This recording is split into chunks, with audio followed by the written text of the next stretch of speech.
I'm so happy to be here. It's my first visit to Wales. It's very enlightening. I'm really grateful to Mary and to Ankarat, to Nia, for looking after me so well, for setting up the seminar.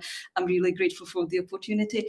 It's a new departure for me because I never studied Welsh literature. I unfortunately don't have a command of Welsh, so I'll be trying to share some of my new research with you.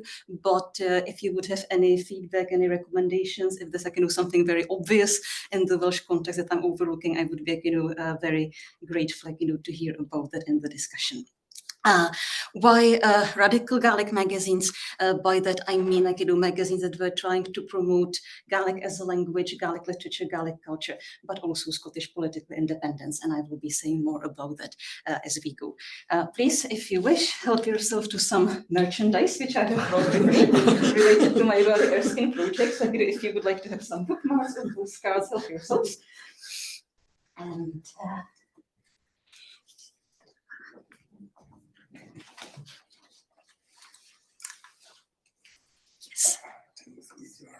so in this talk, I'll be mostly referring to a group of periodicals founded by Rory Erskine in the early decades of the 20th century. And then I will be moving on to the magazine Gerim, founded by Derek Thompson, Rory McComish, whom Marianne mentioned in the introduction, and the author and producer Finlay J. MacDonald, which appeared very regularly for 50 years from 1952 to 2002.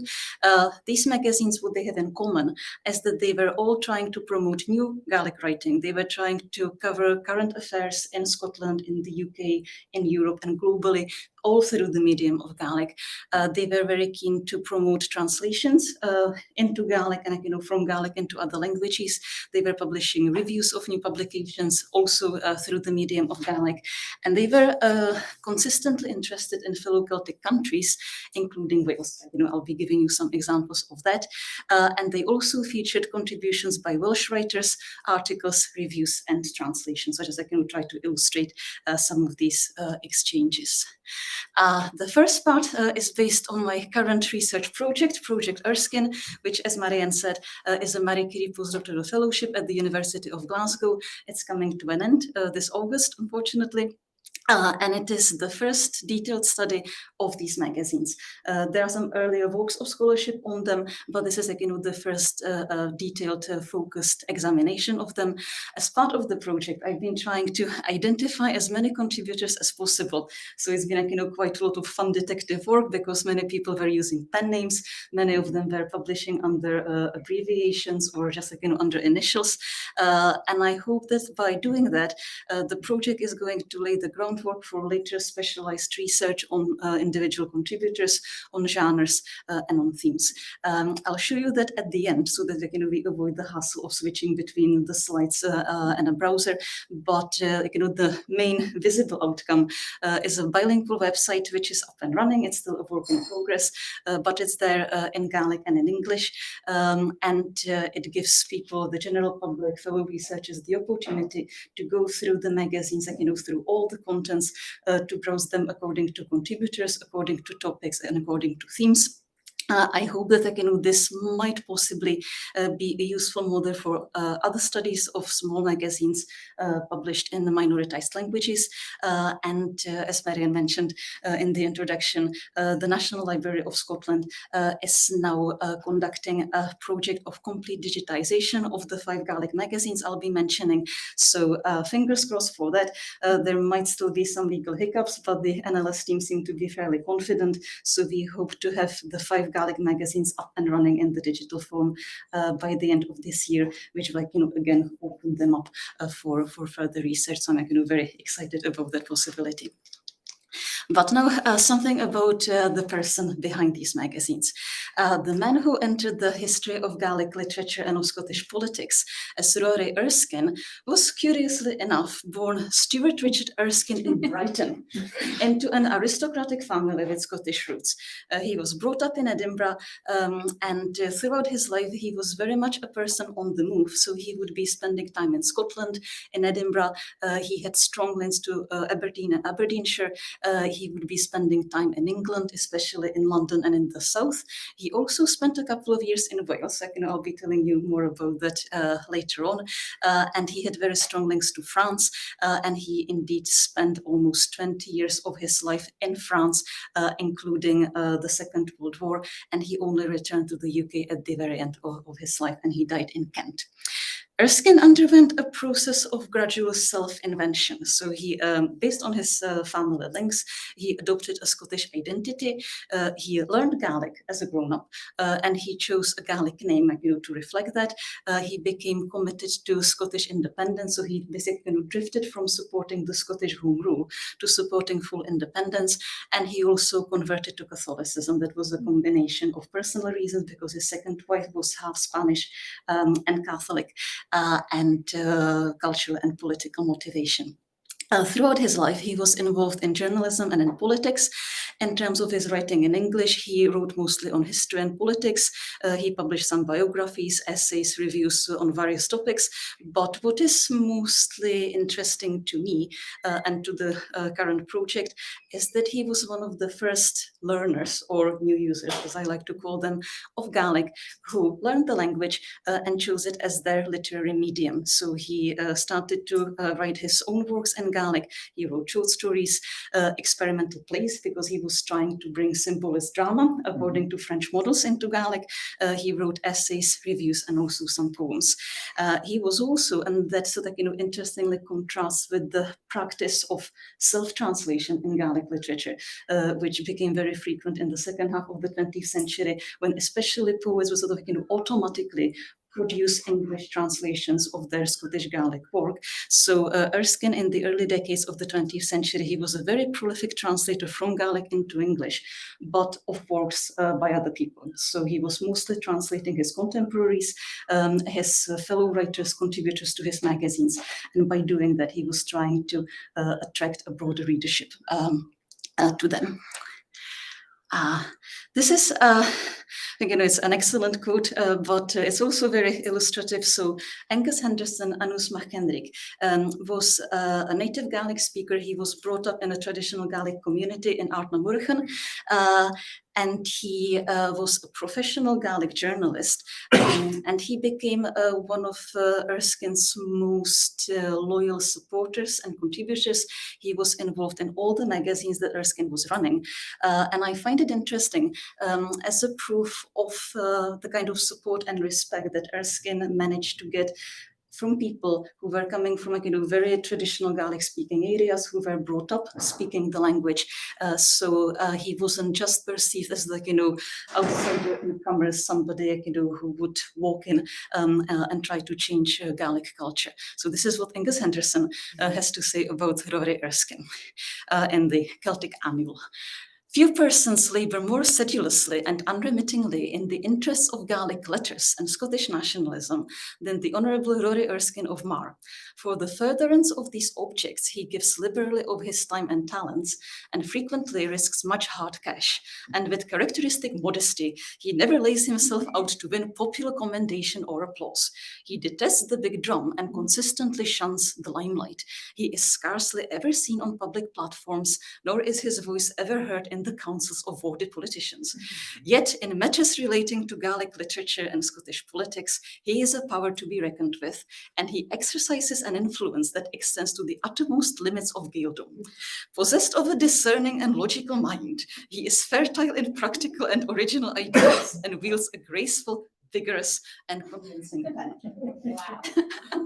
I think it's just a very entertaining quote, but as I said, illustrative of the kind of support Erskine was getting from native Gaelic speakers, and also it seems that nobody seems to be able to comment on Rory Erskine or on his magazines without using the adjective vigorous at least once, as I shall illustrate later on.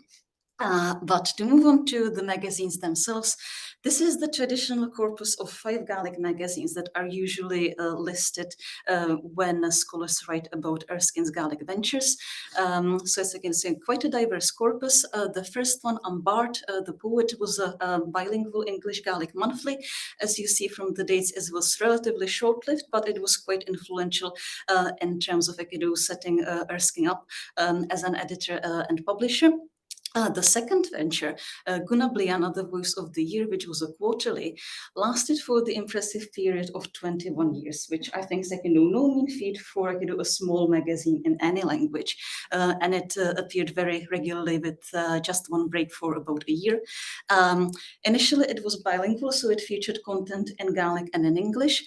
And later it switched to Gaelic only. And that's not entirely true, because it also featured untranslated content in Irish, French, Latin, Welsh, Breton, Manx, and Scots. So, a very multilingual venture. In 1908, Erskine and his team of contributors tried to set up a Gaelic weekly newspaper, which was quite an important initiative in terms of trying to cover current affairs, especially Scottish and global politics. It did not last for very long. They tried to revive it again in the early 1920s. Again, it lasted for about a year, but it was an important initiative, an important experiment that was in Gaelic only.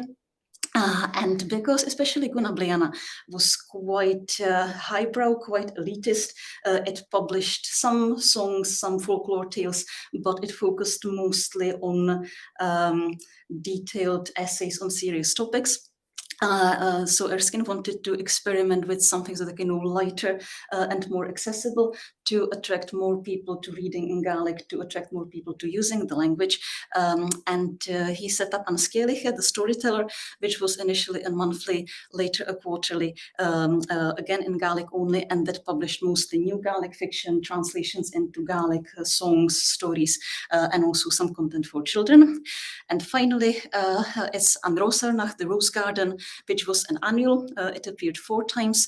It was in Gaelic only, and it was quite innovative and unprecedented in the sense that it was basically a Gaelic response to publications such as the Yellow Book or Patrick Geddes and the Evergreen. So it was a Gaelic periodical produced as a luxury book object. So it was beautifully illustrated, and Erskine managed to involve some Scottish artists, and they supplied commissioned illustrations for the quarterly. So again, it's a beautiful object, and I will show you some examples of that later on. But apart from these 5 Gaelic magazines, which are usually mentioned in relation to Erskine, I decided to make 2 additions, because during the same period, Erskine was also publishing and editing these 2 periodicals, the Scottish Review, which was a quarterly revived by Erskine. It was initially published by someone else, and the Pictish Review, which was a monthly, and he set that up in collaboration with Christopher Murray Grieve, whom we mostly know as Hugh McDermott. These 2, as the titles indicate, predominantly Anglophone, but as I've discovered by going through them page by page, issue by issue, they also publish Gaelic writing, translations from Gaelic, and articles concerning Gaelic topics. They involve the same core group of contributors, so there are some substantial overlaps. And by looking at these 2, in addition to the main corpus of 5, some interesting new perspectives emerge, because these 2 allowed much more space for new writing in Scots, the other minoritized language of Scotland. So if we look just at the corpus of 5, the space for Scots is quite limited, and there's a clear hierarchy, because Erskine and the people around him were very strongly pushing for Gaelic as the national language of Scotland, and they could be quite dismissive of Scots, not entirely opposed to it, but quite dismissive, and basically trying to prove that whatever is worthy of attention in Scots basically has a Gaelic origin. But if we look at these 2 in addition, suddenly the picture changes. Just to give you, an example, these are 3 pages from An Rosarnach, so you can see, how beautifully decorated it was, using ornaments inspired by Celtic art, and also some original illustrations supplied by contemporary artists. These are some press notices for the quarterly Guna Bliana, which Erskine collected from contemporary press.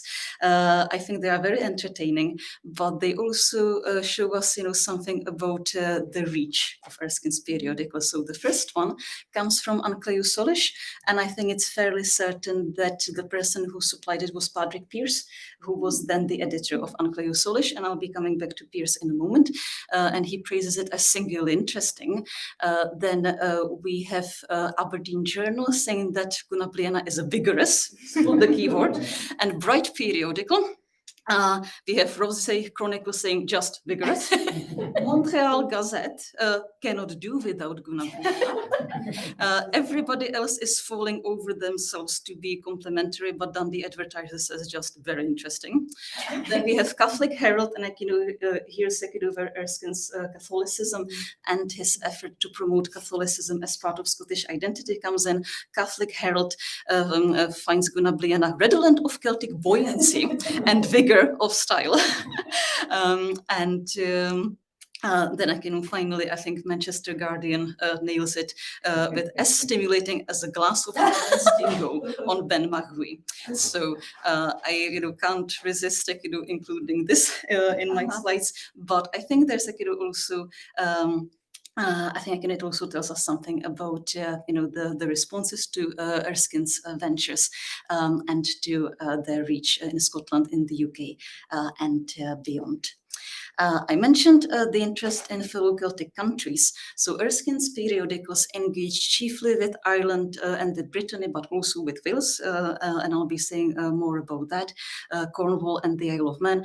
What you see on the slide is a contribution, a report about developments in the Isle of Man, published in Manx with no translation by Mona Douglas, the prominent Manx editor, folklore collector and author. So the magazines published contributions by writers from the individual countries, very often in the given languages, and they also covered related topics. So these would be contributions by Erskine and by other Scottish writers. We can discern two major waves of pan-Celtic activity in the magazines. So the first one is noticeable in Umbart, the monthly, and it is closely related to the Pan-Celtic Congress, which was organized in Dublin in August 1901.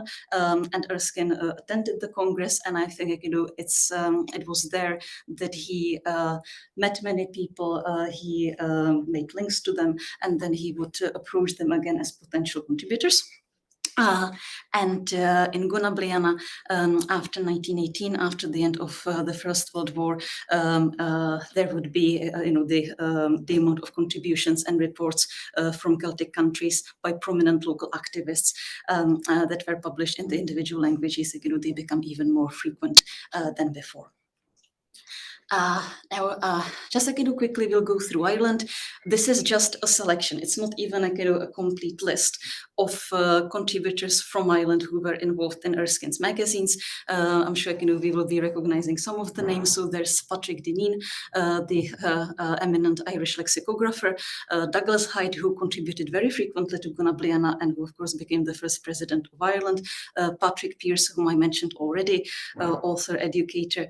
He published an article on education in the west of Ireland in Guna Bliana, and one of the leaders of the Easter Rising, of course. Peter McGinley, who was the president of Conrac na Gaelic, the Gaelic League, was also a frequent contributor. I will show you the project website at the end, but if you would like to see the complete list, to click through the entries on the people and see their contributions. It's all available on the project website. Now moving on to Brittany, that was the second most important Celtic country for Erskine and his circles. François Javrenou contributed some letters and articles. His poetry was also translated into Scottish Gaelic by the scholar and editor Ella Carmichael. So it's interesting, to see a woman involved, because otherwise it was very male-dominated environment. Pierre Mokai, who was very much involved in pan-Celtic initiatives, and I'll be coming back to Paul de Verres in a minute. And now moving on to Erskine's magazines in Wales. Erskine had personal links to Wales, and he visited at least twice, because we know for certain that he attended the Eisteddfod in Cardiff in 1899. That's where he met Patrick Pearse. That's where he, I'm fairly certain of that, met François Javrenou and other writers and activists whom he would later involved in his magazines as contributors. According to evidence from letters sent by Erskine to Christopher Murray Grieve and Roland Muirhead, who was a prominent figure involved in Scottish nationalist politics, he was also living in Wales. For the period, that's what we can say with certainty, starting in May 1928 and leaving in 1932. So that's when Rory Erskine was living in Tenby in South Wales, and he was basically using that as one of his main residences. And he also kept a home in Aboyne in Scotland, that's close to Braemar in Aberdeenshire. And just show you evidence of that. This is the letterhead paper that Erskine was using for his correspondence, and it shows the two main addresses. As far as I can tell, the reason for his moving to Wales was his wife's health. So I don't think there were any political or cultural reasons involved. I haven't found any evidence that he would be involved in local cultural initiatives, that he would be meeting up with people he could have, but there's nothing to indicate that. So it really seems that he would basically go there for his wife's health. That's where they would reside, and he would just conduct his publishing affairs and his correspondence, and the focus of his activity would still be mostly Scotland. Now, moving to prominent Welsh contributors involved in Erskine's magazines.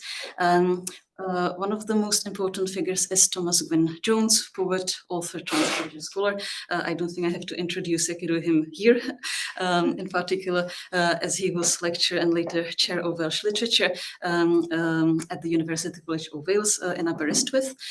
He was himself involved in magazines and newspapers. He had interest in other Celtic languages, and what really surprised me is that his contributions to Erskine's magazines indicate that he had a command of Scottish Gaelic. So if there's more to find out about it, I would be delighted. But he apparently could write in Gaelic very well. I'm not sure how proficient he would be in terms of speaking it. He also had an interest in European languages and literatures, and in translating from other languages into Welsh. So there are very many overlaps between his interests and the interests of Rory Erskine.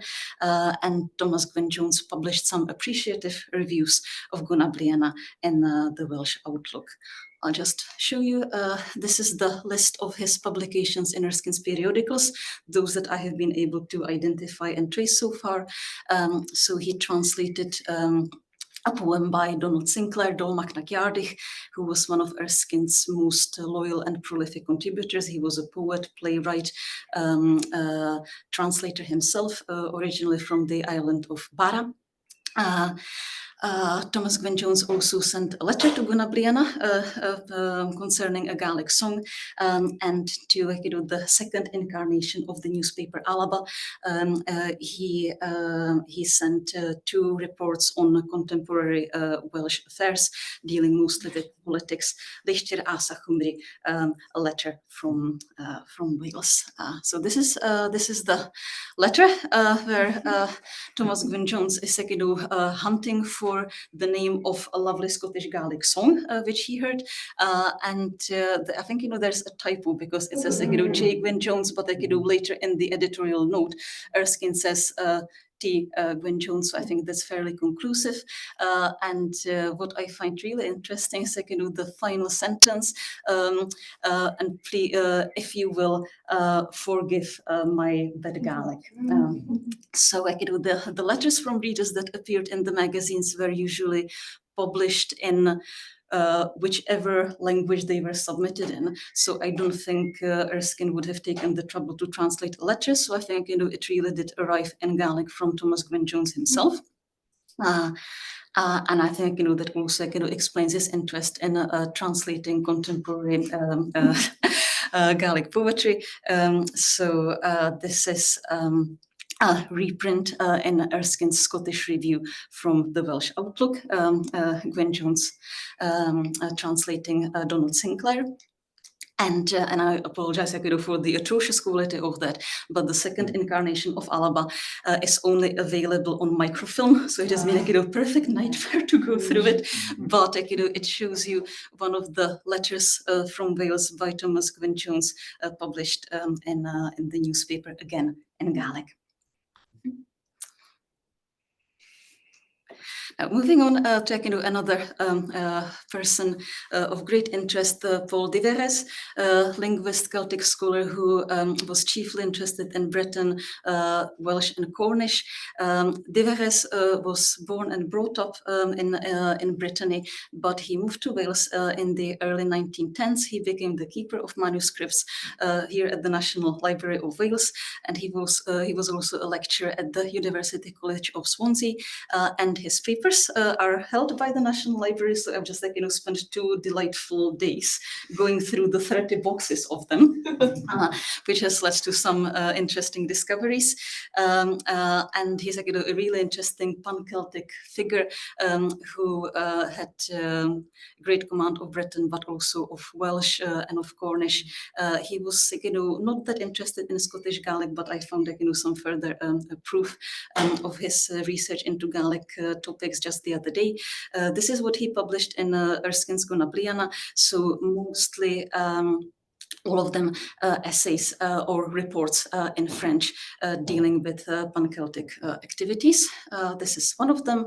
So you see Paul de Verres writing about La Fédération Celtique in French, and on the other page, it's a report in Breton by Pierre Mocaire, who was a personal friend of de Verres and also somebody much involved in these ventures.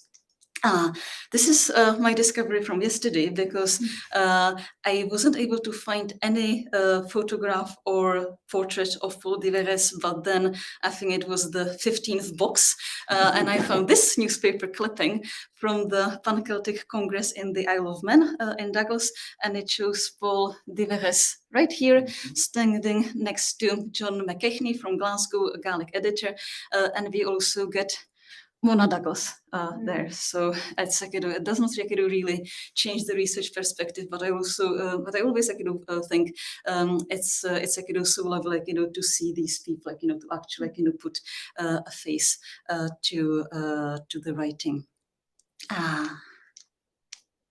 What have I done?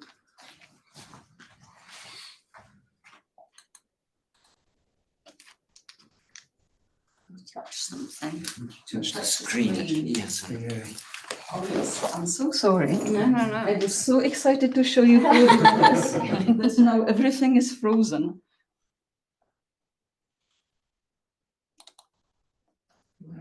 Yeah, thank you so much. I'm Andrew Taylor.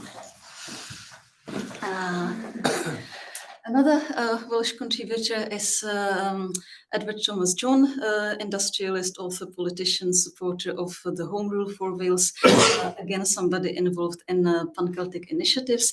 When I was going through the correspondence between Rory Erskine and Roland Muirhead, who was the secretary of the Scottish Home Rule Association, I found this mention of E.T. John. So that's Muirhead to Erskine. By the way, I had a call from Mr. E.T. John the other day. He is very anxious that the Welsh nationalists should have a conference with the Scottish. I'm putting his suggestion before the committee, so I don't know what happened after that.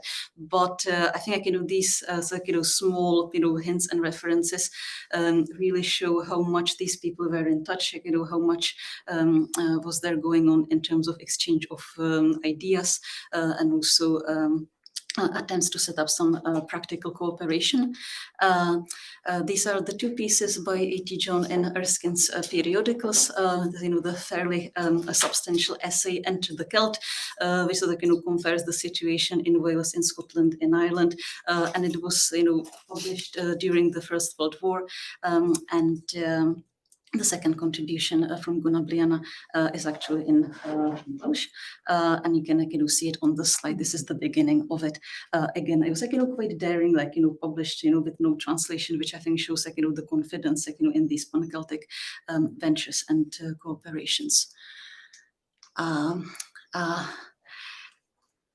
J. Arthur Price, barrister, journalist, somebody who was very interested in religious history and in religious law, who contributed to magazines such as the Welsh Outlook, also published two pieces in Erskine's magazines, one in response to an essay by H.C. Machňachkl, who was an important collaborator of Erskine's.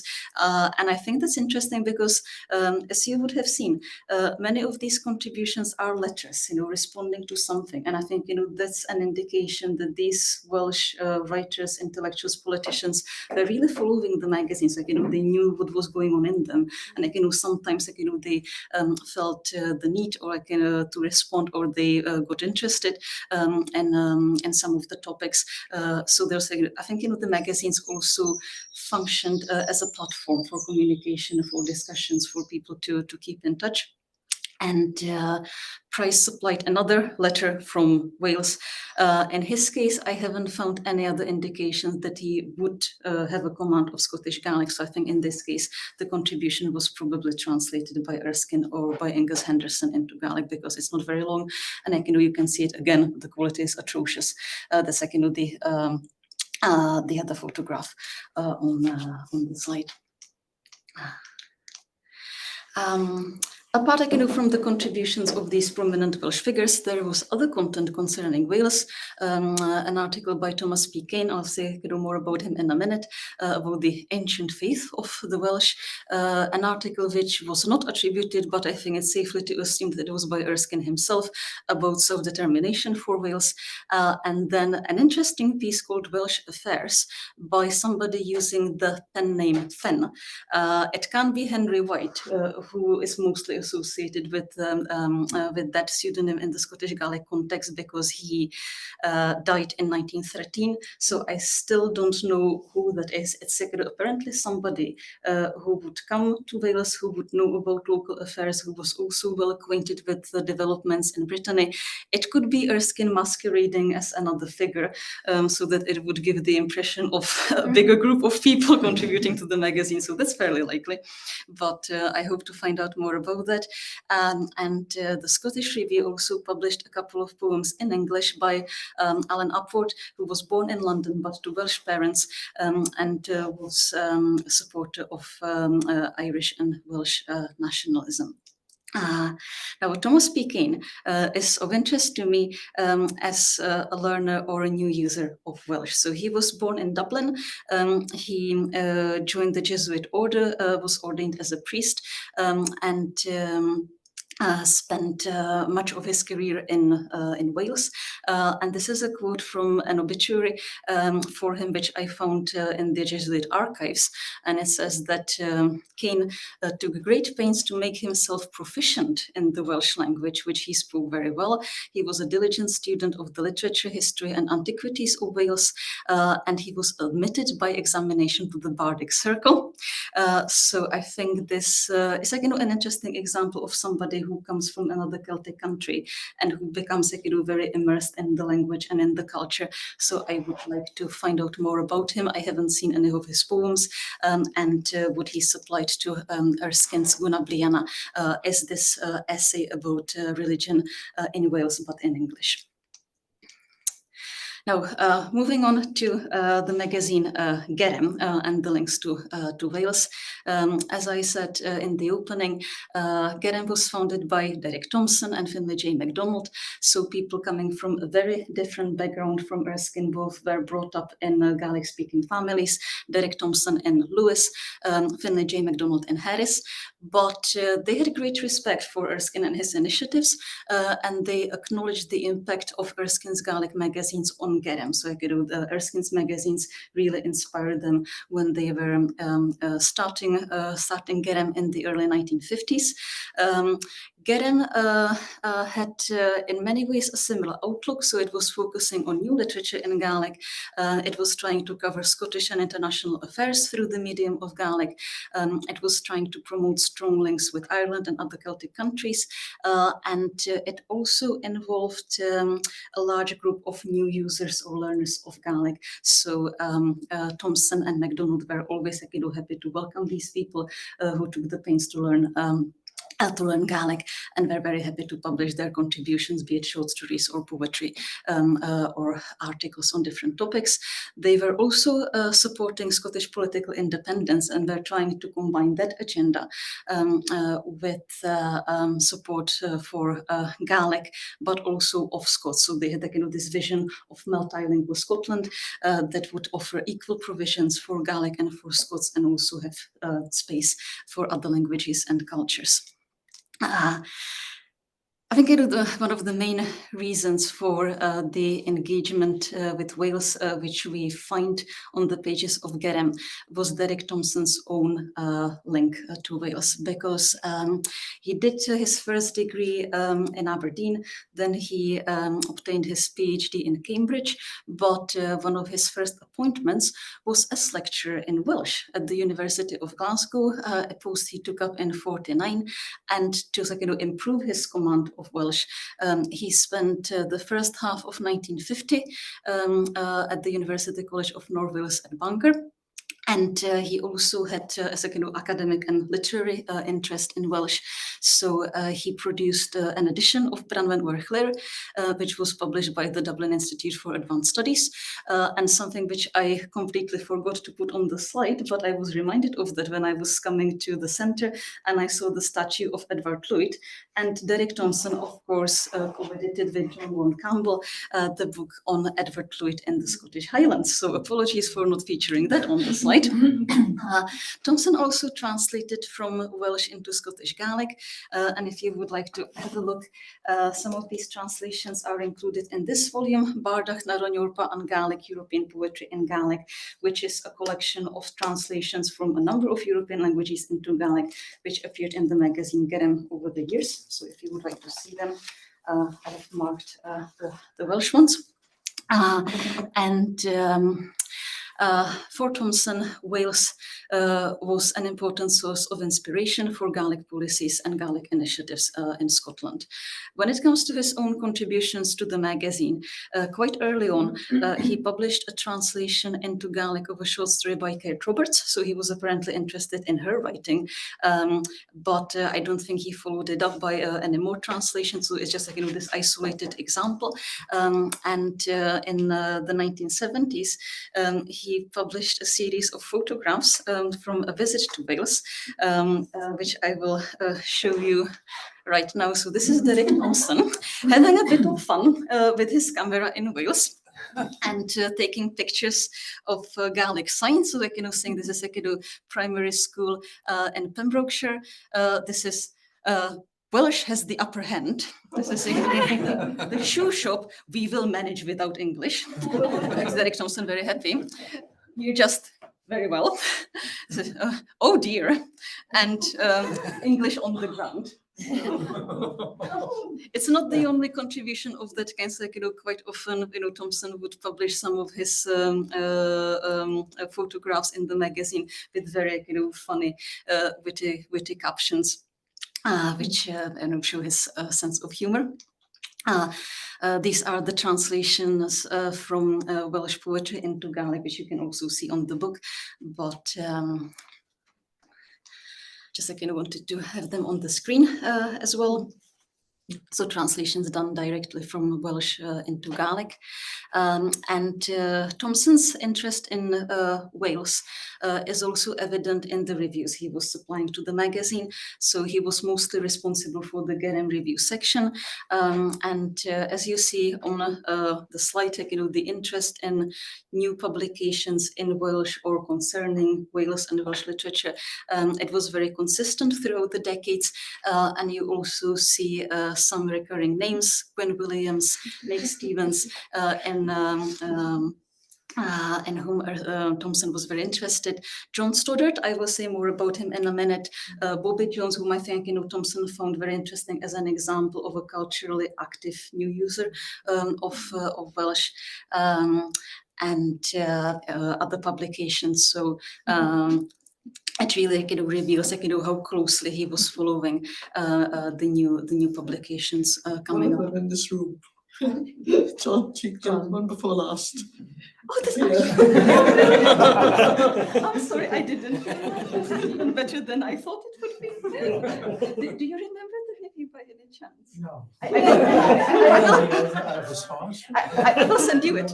Drew my attention. I will send you it. Most of them are not very long or detailed because Graham was aiming at a broad popular audience. So some of them would be just half a page, some of them would be a page or 2 pages. But they're an interesting chronicle of contemporary developments, and they also give us an insight into Thomson's reading interests. So yeah, that's that's brilliant. Now, John Stoddart appeared a couple of times on the previous slide. I've been trying to find out more about him. If you have more information about him, I would be delighted. He's listed in the Dictionary of Welsh Biography as one of the pending entries. One of the people who would really deserve an entry of their own, but nobody has written it so far. His papers are in the National Library, so I hope to have a look at them at some point.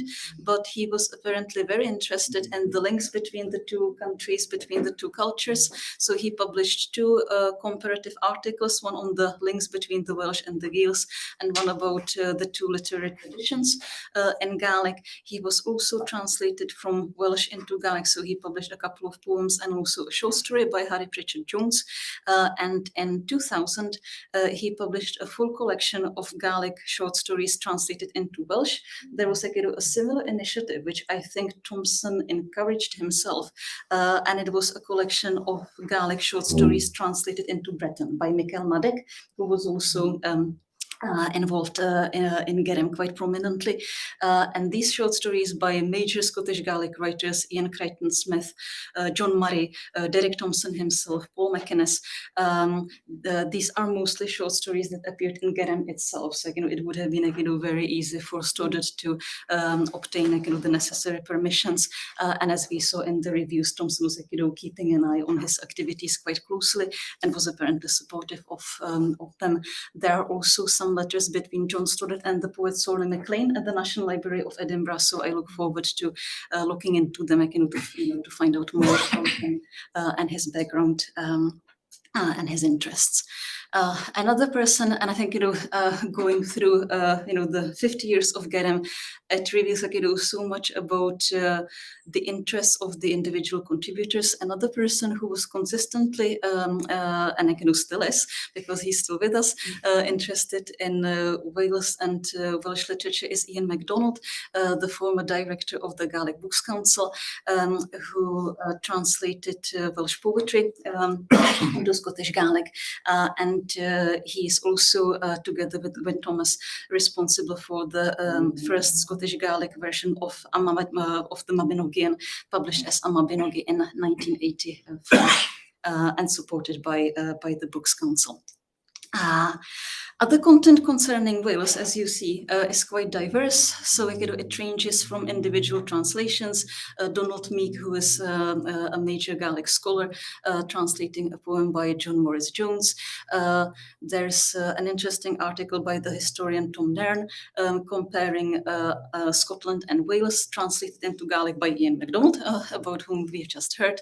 I would be very interested to find out more about Rose Nick Ahoy. So Rose Smith, probably, my diligent Googling did not lead to much, but she was apparently a learner of Welsh, because that's what she discusses in the articles, and she also I came to Wales for the Eisteddfod in 1992 to Aberystwyth. There I can do individual poems reflecting visits to Wales, articles comparing the situation of Welsh and Scottish Gaelic and other minority languages. And another mystery contributor, James Adams, probably writing in Gaelic about his experience of learning Welsh in Chester. So these mysteries I mention, much of what I have been mentioning in terms of the information about individual contributors to GEREM is thanks to this wonderful project carried out by the Digital Archive of Scottish Gaelic at the University of Glasgow. So thanks to this, it's now possible to search through all the issues of GEREM according to names, according to places. Absolutely wonderful. And the team behind it, they did their best to identify the individual contributors, but very often there are no clues available at the moment. So that's why we don't know anything at the moment about Rosnick Ahoy or James Adams. So I hope more information is going to surface. But I just wanted to acknowledge my grateful debt to Digital Archive of Scottish Gaelic, and to recommend GEREM Erloine if you would like to search through it. It's a wonderful resource available for free, and it should also be accompanied by a digitization project of GEREM, which I think is absolutely amazing. And the other resource I've been referring to is my own. This is the Project Erskine website, which I will try to show you in a browser and just quickly click through it. But it gives people the opportunity just to browse through all the magazines. These are just some contact details. If you would like to get in touch, this also for our online audiences. I would be very happy to hear from you, to discuss the topics or to receive any feedback or clues concerning the writers. So I'll just leave the slides and I'll try to quickly show you the Erskine website if I manage to do that. Is that going to work with share screen? It's Angharad sharing the screen. It's not my screen. It's just any browser would do, but if it is too much hassle, it's not. Thank you so much.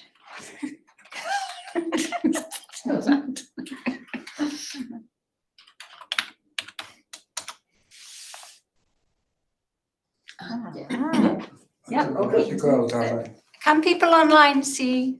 Ydych chi'n gallu gweld? yeah, indeed. Oh, brilliant. So I'll just to give you a sample of it. If you go to the section magazines, and if we could click, for instance, on Gunnarbriana, I hope it loads itself. So there's a complete overview of all the issues over the 21 years. Wow. And if I manage to identify the particular contributor, there's also a link which you can click on, and at least the short introduction of the given person. It gives a complete list of all their contributions to Erskine's magazines as far as they are identified at the moment. So it is still a work in progress, and it also gives links to any further resources concerning the particular author. It is also possible to go through people. So this is a growing list of people who were involved in them. I'm still updating it basically every day. You can also go according to places. So I can to click on the map, and I can I think it's looking at the magazine spatially is also quite rewarding and enlightening to look at these networks of people in particular places. And lastly, and that would be me finished, we can also look at topics. So for instance, if we would be interested in drama, which was an important topic for Erskine and his contributors, we see a complete list of all the original Gaelic plays that were published in the magazines, and also essays concerning drama. So that's another section that I've been trying to build up, and I hope to add more to it as the project draws to a close.